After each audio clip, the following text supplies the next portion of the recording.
Hey everybody, and welcome to the long overdue return of the Movie Night reviews. For those of you not familiar, this series basically I watch a movie each night, and as the credits roll I get up in front of the camera and say my thoughts on it. Sometimes these are very mixed, and if you're after an analytical and very technical, in-depth review of the movies, then you won't find that here. The main mission of sketchy reviews, even my video logs, has always been to kind of express what feelings and what it evokes inside me to watch or play games and stuff like that. So a lot of times, you know, it's not a cut and paste like definitely watch this, definitely don't watch that, buy this, don't buy that. You know, in the best movies and even in the worst movies, you can sometimes find something that either brings it down or puts it up a little fraction. So I try to talk about both sides. So like I say, it's a little all over the place sometimes, and it is straight after the movie, so it's trying to remember stuff as I go along, so unfortunately I say a lot as well. But, you know, if you haven't had a chance, please check out the 100 plus reviews I did at the end of last year. Like I say, it's been 6 months since I did any of these, so it's going to take a little while for me to get back into the rhythm of doing it. But the thing is the first one that I'm starting with tonight is something different, because for those of you who don't know, every Monday night each week I do a chat with fellow YouTuber and very good friend May to December, aka Malcolm, where we talk about all things movies, games, TV, music, just everything nerdy, geeky, like pop culture stuff. And we have a very good fan and friend there, John, who recommended 2010's Centurion, starring Michael Fassbender, Dominic West, Olga Kurilenko, and Imogen Poots. Now this one I'd never heard of before. But John highly recommended it, and I said, you know what, when I bought it, and I said, you know what, when I finally get back to doing the movie night reviews, this will be my starter. Like I say, it's very different to what I normally do, because normally I go through my shelves and go from, you know, right to left, and you know, kind of, it helps kind of me keep track of where I'm at, and also it stops me from picking out particular movies, because then I would so not watch the ones that I hate. But yeah, no, so I thought I'd start with this. I've never seen it before, never heard of it, and so this is what I get, and it's an hour and 33 minutes long, and it's, you know what, it doesn't start on the best foot, because you have the credits rolling and it's this very Lord of the Rings font that tries to look 3D just because of that's the way the font is.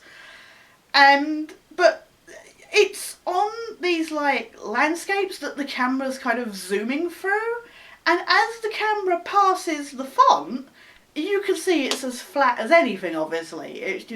It's very badly computer composited. And I found that really distracting, and actually it was not a good start for me. I was just like, there is no hope. It's very distracting when your first thought is, you know, you're like, I don't know what to expect. I'm sat there and waiting, and then when the credits are not the most prettiest, you know what, if they had them in actual 3D lettering on top of the landscape, it would have been a lot more better. A lot better. I know it sounds like a really silly nitpick, but it just got me. But it basically tells a tale of this Roman centurion, Dias, played by Michael Fassbender, who's captured by the natives of England, who were the Picts at the time. and he escapes, and he meets up with this kind of garrison of other Romans, led by Dominic West, General Virilus or something. You'll have to forgive me, my memory of the names is awful because they're all your standard ending in us's and stuff. That makes me sound really uncultured, but I normally love these kind of movies. Gladiator is easily one of my favourite movies, which probably doesn't say much about me, but anyway. I normally love these kind of medieval set. I'm a huge Game of Thrones fan, which is funny because Liam Cunningham, who plays Sir Davos in Game of Thrones, is in this. I found it really distracted to see him. I was just waiting for him to start saying something, really insightful and stuff. Yeah, so he meets up with this other garrison and they're going along, and basically they get ambushed by these Picts. And it ends up with like a group of 3,000, army of 3,000 being down to like 7 of them. And the general is captured, and Dias and the other 6 go to try and save the general. And after that, they're basically fighting for their lives to try and get away from these kind of savages, if you will, kind of savage Picts. And there's a lot of gore and kind of fight scenes and stuff, but it's very generic. I just feel like it doesn't really bring anything new to the table, and that's not to say that it's a bad movie. It's well acted. I hate the blue filter that gives you that cold feeling. It's not that I get why it's used, but I just find it really harsh on the eyes sometimes to watch. It's so washed out. And also, my other problem is a lot of it, obviously they're using the like original language that was like spoken by Picts before, and it's all in subtitles. And that would be fine if it was in a readable font, but it's in that bloody Lord of the Rings style font that's got the like shading on it and everything.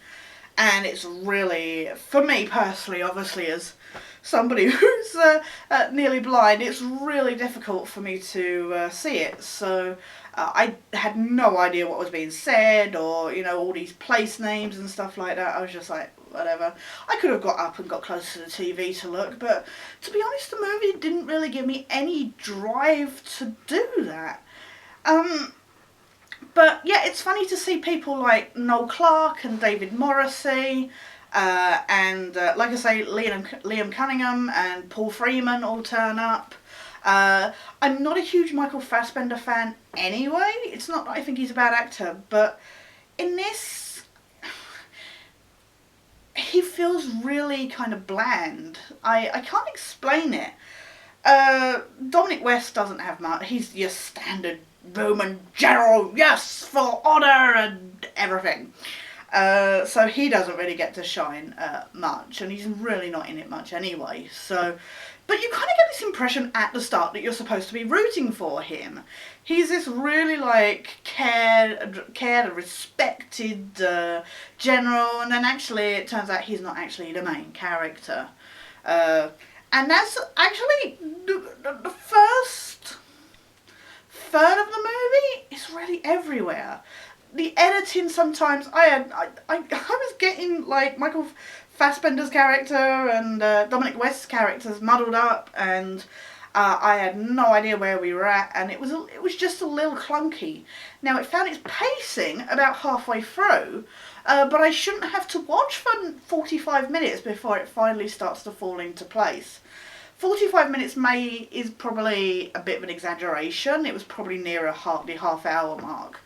But that's kind of how it felt. It felt like it was dragging at times. Like I say though, the final half was a lot better. But yeah, it was just... I liked the ending. It was a bit... But you know what? I think the main things that bugged me were there was a lot, and I mean a lot, of landscape shots. And I love like the English countryside and that. I'm a huge fan of open vistas and mountain ranges and stuff like that. I love seeing all that stuff. But the camera, it was just like, I can't afford. It was like the the directors and that. It was like, we can't afford to show any horses in this scene, and we can't afford to do this. We got some minutes that we need to kill. Let's throw in some roaming pan shots or spinning shots of landscapes. It was really distracting. Not helped by Michael Fassbender's narration over the top. Every now and then. That was the most cheesiest. I keep using the word generic, but that's kind of how it felt. It was the most... Yeah, it was like the poor man's gladiator in a way. It was... I didn't gain much like about his character from listening to his dialogue. And I love characterization. Anybody who's seen like my other reviews will know that I am a huge fan of characterization. And this is an ensemble piece where you have like these 7 guys that are on the run and stuff, and I didn't feel any connection to any of these people. You know, like personality wise. And that's why really I didn't bother learning the names. I remember, I think Noel Clarke's character was like Macross, and David Morrissey's character sounded like fucking one of the Three Musketeers. I think it was Boffos or something. I know one was called Fax, but I just... Really, that was all. They were just like loads of names just being shouted out and like I say, Sir Davos's character was Brick, but I didn't feel any connection, and I just felt like I was observing as opposed to being drawn in.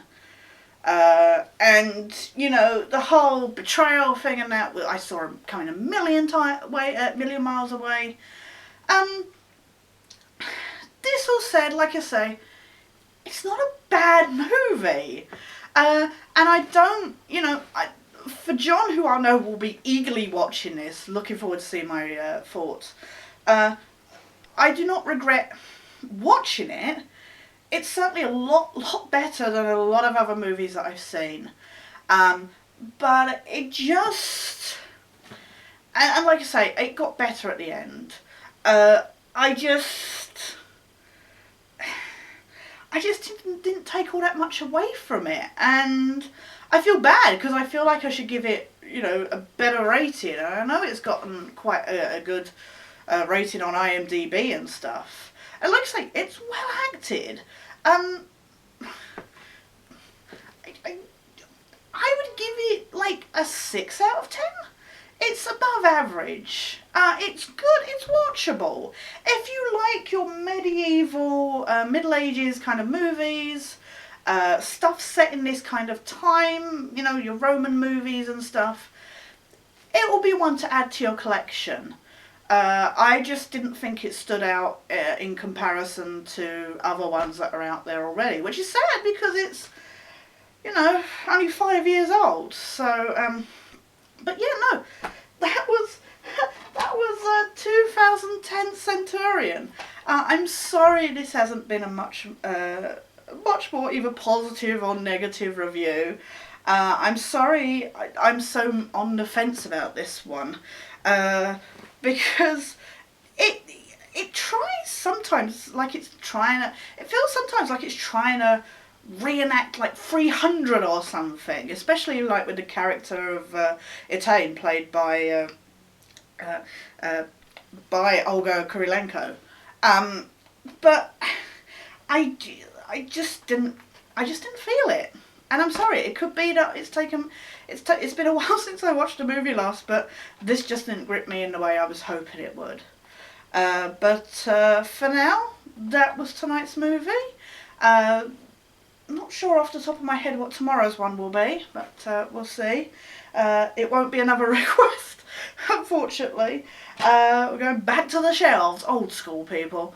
But thank you all for watching, for putting up with my blabbering. Please like and subscribe if you do, and if you want to see more. And I'll see you next time, guys. For now, though, this is Sketch. Signing out.